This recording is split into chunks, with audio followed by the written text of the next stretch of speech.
Hey, good Wednesday, everybody. Welcome back. Hopefully, we're having a wonderful day out there. We've got a good bit to discuss today, including what is kind of looming here in the Caribbean and Gulf of Mexico. Our next area of interest just issued by the National Hurricane Center yesterday evening.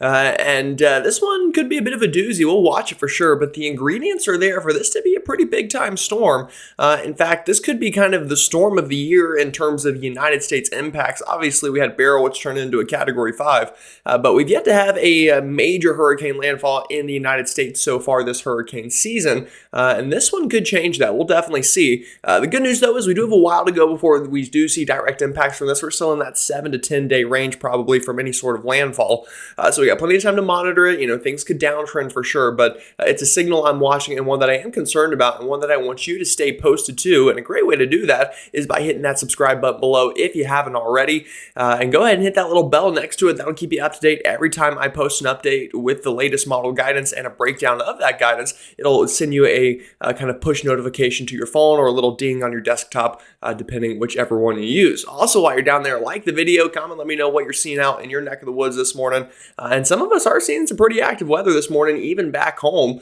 So it's not just the tropics that we need to talk about in today's video. Now, with that said, let's go ahead and jump on into things because, again, do have a good bit to discuss. Now, we're going to start with satellite, but we're going to zoom things out a little bit here, and then we're going to dive into the tropics, and then we'll dive into what's happening back home and what is to come this week outside of the tropics itself. So, again, currently looking here at the United States and kind of the western Atlantic, things look quiet in the Atlantic itself. Again, we do have some showers and storms out near Cuba, but our area of interest, which I'll show you in a second, is right into this region, and right now it is very sparse. Nothing showing up, but we do expect that to change here in the near future. Now, outside of that, we do have some big time storms back home. Look at this big low pressure system over portions of Montana right now. We actually have winter storm warnings up for that one, as well as seeing some really big lightning here moving up through portions of south central Canada and up past the Dakota. So big time storm there. Also at the east, we have a storm system here that is kind of transitioning and kind of phasing a little bit here back offshore and bringing some rain showers up into the northeast and mid-Atlantic this morning. So a lot of us getting in on some pretty active weather. Another storm system working through California here you can see spinning away and bringing some cloud cover and some precipitation as well. So it's a pretty active map here for our Wednesday. Definitely more active than it has been over the past little bit. But the big story, again, is going to be the tropics. Now, we had what we thought was going to be Helene impacting the Carolinas a couple days ago, and obviously we saw definitely tropical storm impacts out of that, and that's why we had those tropical storm warnings. Just the center of the circulation there, or the core of the system, and just the overall structure of it was not one that kind of matched tropical storm or hurricane criteria, so it never got the name, even though we saw those impacts, which means our next storm system will take the H name Helene. And I definitely think that this area in the Gulf could do it. Now, you're looking at this map and you're saying, well, what about that area of orange back out into the main Atlantic? Would that take Helene? Well, actually, these are the remnants of Gordon, and it's expected to, have a good shot at re-intensifying back into a tropical storm and would carry over the name Gordon from its original name. As again, it's the same kind of area that Gordon was in, and the same, I guess, structure and same energy is probably a better word to use. It's just kind of died off and then it's coming back a little bit. But again, the newest area to watch is this tiny little yellow area you've seen right here just off the coast of the Yucatan Peninsula, kind of between that, Honduras, and Cuba, a bit of a triangle there. Could see, tropical development in the next 7 days. And after that, the general thought process is it's going to move north in some way, shape, or form, which obviously would likely bring it into the Gulf of Mexico and eventually into the United States. So this is one we're going to want to watch big time, and the models have been very loud on this one for a couple of days now. And what I mean by that is just they've been showing a lot of kind of crazy model runs, and I'm sure you've seen plenty of posts on Facebook and Twitter of some of these crazy far out there runs, and we're going to take a look at some of them, but we're going to keep this in the 10-day range because anything after that, I think, is just kind of, I don't want to say pointless to look at because it can be useful sometimes, but for the purposes of what we're going to be doing today, we won't need to go past 10 days. All right, so we're going to start with some major global models. We're going to take a look at a good amount here, and we'll start with the GFS. The GFS has been, harping on this storm system for a while now. It's been predicting it's going to do something. So let's kind of take a look at that and see what exactly that could look like. So here we go. Latest GFS model run. We're going to start this next Monday evening. So this is about 5 or 6 days from now, and you'll notice kind of what's happening is down here in the Central American Gyre, or you'll hear CAG sometimes, CAG. Basically, what happens is this just is a favorable area of low pressure development in the world, and oftentimes this can kind of get tugged into the Caribbean. Sometimes it gets tugged into the Pacific Ocean, but in this case, it's looking like this energy is going to get tugged into the Caribbean and try to form into something tropical. Now, a couple important things to note with these CAG setups. One, we have seen plenty of big time storms come from the CAG. We've seen plenty of major hurricanes come from the Central American Gyre here. Another thing I want you to know is generally these storms are quite large in nature. The reason for that is, again, this forms from just a whole bunch of thunderstorm activity over Central America that moves over the water and then definitely forms a center, but it still has that general large characteristic to it. So I think whatever storm potentially tries to form in the Gulf will be quite large as well. So again, that's another reason to kind of err on the side of caution here with those impacts. This could be far-reaching for sure. So here we go. Again, early next week GFS, this area of low pressure gets going, and eventually we've got a tropical storm on our hand. And again, I talked about large. Look at the isobars here. We've got a closed isobar here. I mean, we've got closed isobars kind of really this big donut kind of looking thing. That's the storm system. So a very large storm for sure. Probably one of the largest we've seen so far this year. And again, that's kind of common with this setup. The good news is sometimes that can limit rapid intensification. Normally smaller, more compact storms can kind of do that a little bit quicker. So this one might have a little bit more trouble doing that. But by the time we get to basically a week from right now, we've got a tropical storm in the Gulf of Mexico, a very large one that is strengthening and moving northward towards the Florida Gulf Coast. And then we get a landfall kind of a week or so from now into even next Friday. So kind of more 7 to 10 days from now. So a little bit longer than a week. So again, that's the latest GFS model. And eventually, just to show you, this moves further inland up into the southeast as a very potent storm system that would bring plenty of impacts. So that's one model. That's a GFS. We'll take a look at the European, which is kind of the other big one. And generally speaking, the European is more conservative in the tropics, just meaning, let me back up a little. Normally, the GFS is a little more overdone, although as of late, it's been a little bit better. The European is normally a little underdone. So, the storm system may be kind of somewhere in between the models, or, both models could be completely wrong at the same time. Again, we have a way to go. But just know, again, the European normally underdoes these things a little bit as I show you the run from last night. So, here we go. Storm system, again, trying to form in this general region near the Yucatan Peninsula, near Central America. This kind of gyre trying to get its act together. And on the European, eventually it does. But it does it kind of over the Bay of Campeche here into the southwestern Gulf of Mexico. In that region, we get a tropical storm about 10 days from now. So the timing is different, the location is different, but what is not different is they both show a storm system of some magnitude getting into the Gulf of Mexico here within the next 10 days. Another model I'll show you, the Canadian model, the CMC. The CMC has been a little bit quicker with development and has continued that trend. This coming Sunday evening into Monday morning. We've already got a tropical storm developing here just off the coast of, I'm pretty sure Honduras is that country.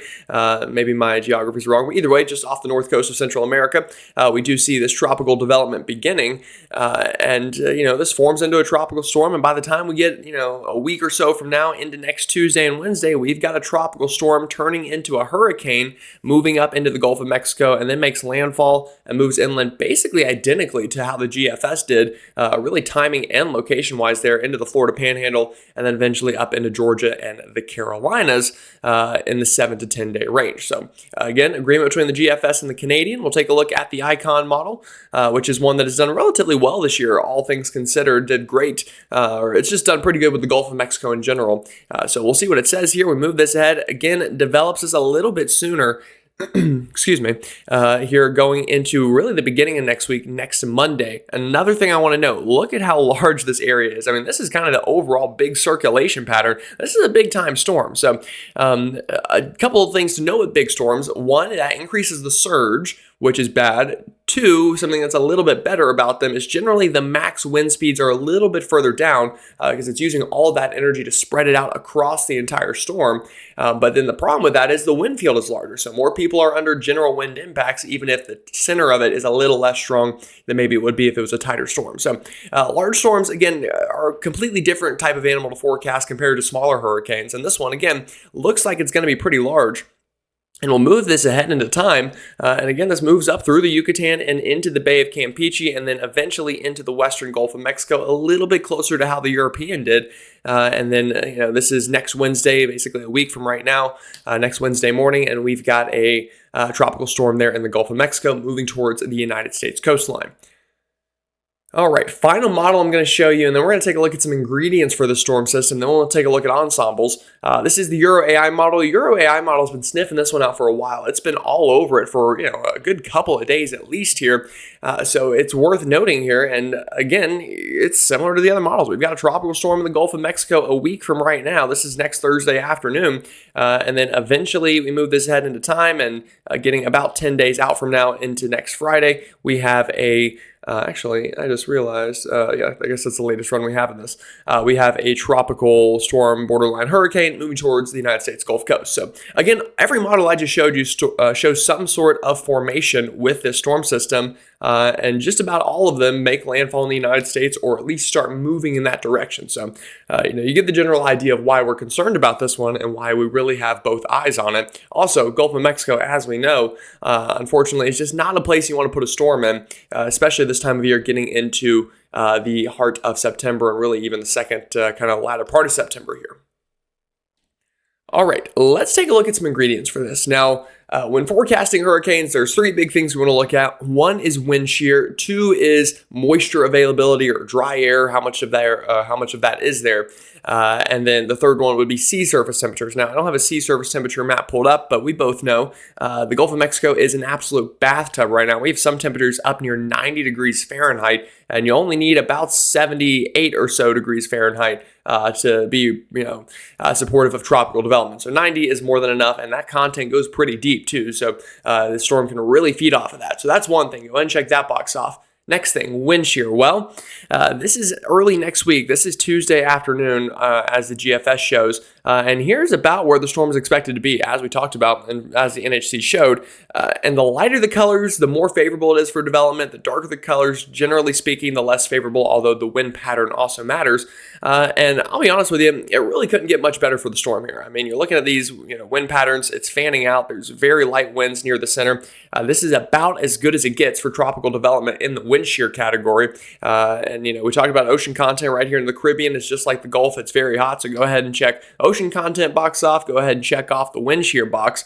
And I'll even move this ahead into time a little bit. This moves up into the Gulf and it stays relatively calm until eventually the storm maybe gets a little bit closer to shore. It becomes slightly less favorable. We'll just have to wait and see though that far out. But final thing to talk about for development ingredients is, well, dry air. Is there a lot of moisture? Is there a lot of dry air? Can this support thunderstorm growth?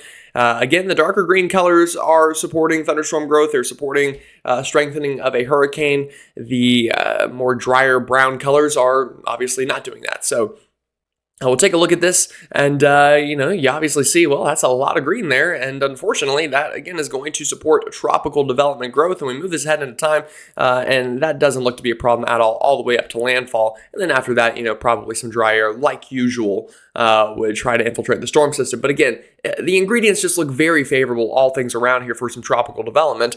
And because of that, the ensembles are picking up on the general idea of tropical development here. These are the European ensembles. And again, struggling a little bit with exactly where the center of this thing would form, which is going to play havoc on exactly where it goes. But you get the general idea. Something forms down here in the Western Caribbean and then tries to move up into the Gulf of Mexico some way, shape, or form. But still just kind of all over the place. We don't have a super strong, concise signal. But you would expect that with kind of this gyre setup and still being a week or so away from formation.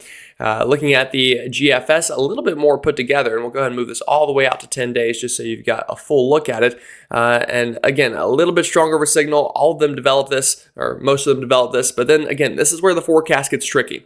We've got some that bring this all the way into Mexico, and some that bring this over Cuba and over to the Bahamas and don't even bring it into the Gulf of Mexico. So you get the point. This is, we need a lot more time to kind of figure out exactly where this is going. We have a wide range of possibilities, but what is looking significantly more likely is we will have a tropical system of some sort to be tracking here in the Caribbean and into the Gulf of Mexico, or potentially even the Southwest Atlantic here once we get in the next 5 to 10 days is whenever we're likely to see that development. So that's the latest there on what, again, would be Helene and a storm system that, we're definitely kind of tracking pretty significantly here. And just to show you this global tropics hazard outlook, this is new. This just came out yesterday. The Climate Prediction Center, I think, the CPC issues this. Again, they have the highest possible level of likelihood for development here right into that area that we've been watching and talking about, and really just anywhere surrounding that area could see that development of this storm system. Also, some chances out in the main development region, but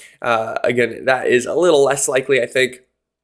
And we'll have plenty of time to track that before it would impact anybody directly. So that's the latest on the tropics. That's what I got for you there. Let's take a look now at what's happening back home and what's going to happen here over the next week outside of the tropics. We already kind of took a look at satellite, but just to remind you, because we've been going about 15 minutes here, so it was a while ago we looked at this map, but we've got a big time storm system over Montana. We talked about that. We've got a storm system over portions of the east here. And again, here's the center, and then we've got another storm system moving into California. So we got the boards lined up here. We got plenty of different storm systems to track. And because of that, radar imagery this afternoon and morning is looking pretty active, especially out into the Great Plains. Again, here's that center. Well, pick a color you can see, sorry.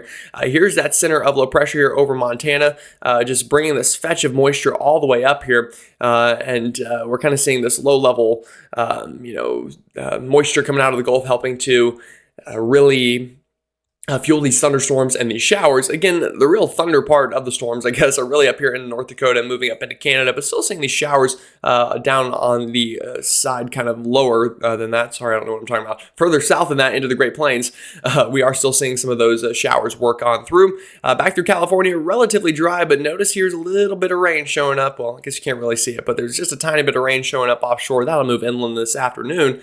And then outside of that, again, a whole lot of showers in the east. Just this big, broad area of troughing and low pressure is going to continue to lead to some shower activity up the eastern seaboard throughout the next couple of days. So multiple storm systems to track, multiple to discuss, and taking a look at our watches, warnings, and advisories map. We'll start in the east. Things relatively quiet. We've got some flooding concerns here a little bit in some of these areas that are seeing a little bit more rainfall. Had a little bit of fog this morning. Other than that, nothing super big showing up on the map. Again, got some fog up into the Midwest. We are getting into that foggy time of year anyway, so you'd expect that a little bit more. And then out west, we do have high wind warnings in kind of these brown mustardish colors, if you will. Also, I'll mention we do have winter storm warnings up here for portions of Montana here just to the, southeast of Bozeman, Montana, and Livingston. Could see some really high snowfall totals in these higher elevations. So watching out for that for sure. Definitely going to, bring some very beautiful wintry scenes for September up into those higher elevations. Even some winter weather advisories into the Sierra Nevadas for that third storm system that is working ashore. And then if you're wondering, these kind of red, pink colors are red flag warnings for the potential of some fire danger. So that's the latest there. One thing we are watching today and tomorrow is the threat of some severe weather. Again, this big storm into Montana is bringing enough moisture and wind shear to cause that threat. And we have a marginal risk stretching from the Canadian border with North Dakota and Minnesota all the way back down to the Texas Panhandle, with a bit of a bullseye here in yellow over the border of South Dakota, Nebraska, Minnesota, and Iowa, kind of that tri-point there, if you will. Definitely looking at the potential of some strong storms, including an isolated tornado is possible this afternoon, especially in that yellow area. And then we'll do it again tomorrow. Another severe weather threat through much of Minnesota, Iowa, back down towards the Kansas City area. I could also see some strong storms tomorrow. So severe weather is a concern that we are going to be monitoring here. Let's go ahead and time it out for you a little bit. Again, I'll mention rain in the east this afternoon. We took a look at radar. It's going to look a lot like that throughout the day today. Scattered showers through the eastern seaboard from Florida all the way up through coastal Georgia, through the Carolinas, Virginia, and into the mid-Atlantic as well. And that is something that we'll absolutely want to watch for. Again, on and off rain all day. Could be heavy at times, especially down through New Jersey and Delaware. Don't rule out some isolated flooding possible due to, that stationary low kind of, being stationary and not moving very much. So again, could see some training of some rain. Now this afternoon, again, I'll mention, let me back this up a little bit. Actually, let me not back this up. Let me go further ahead into time.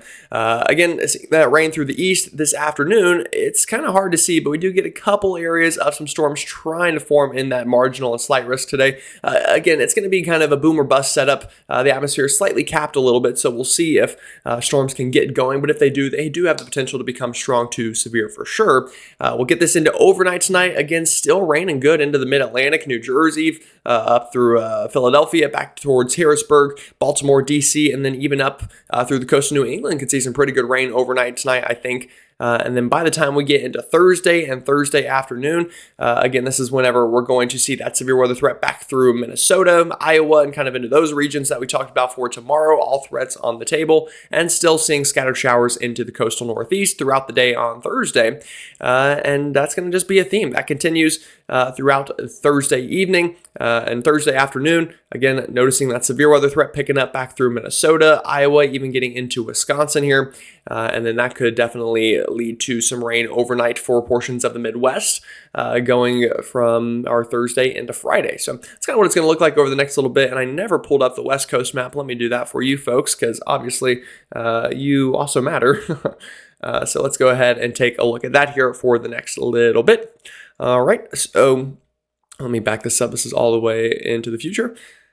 All right, so this is kind of what we're seeing out there right now. Again, heavy mountain snow through portions of southern Montana and northern Wyoming. That's why we have those winter storm warnings in effect. That'll be a big story. Also, a lot of rain. If you're not seeing that mountain snow, you're getting on some pretty good rainfall there through Montana, and that'll be a pretty good theme through this afternoon. Also this afternoon, notice rain chances increasing here through the Sierra Nevadas. I say rain chances. There'll also be some snow chances on those very high peaks. Definitely, ski season turning the corner here towards ski season as that new storm system moves into the coast of California. We get into Thursday afternoon, more kind of rain through California through those higher elevations as that storm system works on through. But outside of that, things are relatively quiet. Now, what I'll mention here is, you're seeing that storm that I just talked about moving through the state of California. It's not doing a ton here outside of that area, near the Sierra Nevadas. But after the fact, and we're going to talk about this in a second, this gets us into Thursday night and Friday morning. This low pressure is going to bring some problems for somebody on down the road. We're going to take a look at that here next. With our next map. So kind of picking up right where we left off here. This is Saturday morning, actually, so a little bit later. Again, we've got low pressure off the coast of New England. That'll still be bringing some scattered showers, but we'll be slowly moving away. At the same time that is happening, low pressure deepening over Colorado, getting one of these kind of Colorado lows of sorts. And eventually that ejects into the plains, and look at what happens. The map explodes here with precipitation by the time we get into Saturday and Sunday, with heavy mountain snow into Colorado, heavy rainfall through Kansas, Nebraska, and this low pressure deepening and eventually trying to kind of work up through the Midwest and then into Canada, bringing some pretty active weather next week. And then after that, kind of helps to pull what would be Helene up into the southeast. So it's going to be an active next 10 days for sure, I think. Timing everything out exactly, and all the models are still disagreeing on the long run a little bit, but I do see a stormy pattern setting up shop for at least somebody here over the next week or two. Now, temperature outlook, it's going to be above average for most of us, a little bit closer to average in the east, but the Great Lakes, well above average, very high likelihood of that. Really just most of us staying in that above average rain. And then rainfall-wise, high likelihood of above average precipitation through the southeast, where again, we've got this low kind of hanging around. Also, Helene moving through, if it does decide to take that track, could be a problem as well. So also, I will mention rain chances increasing in the plains due to that kind of stormy pattern with that low pressure working on through. Alrighty, folks, that's the latest here on what we're expecting over the next little bit. Obviously, you're going to want to stay up to date. So again, if you haven't already subscribed, please do so. We are trying to get to 10,000 by the end of hurricane season, only need 700 more. So we've had very good, steady growth over the past little bit, and I am very thankful for that. And appreciate all of you who come back every day to watch these videos. With that said, have a great rest of your Wednesday. Enjoy it, and I'll see you all tomorrow.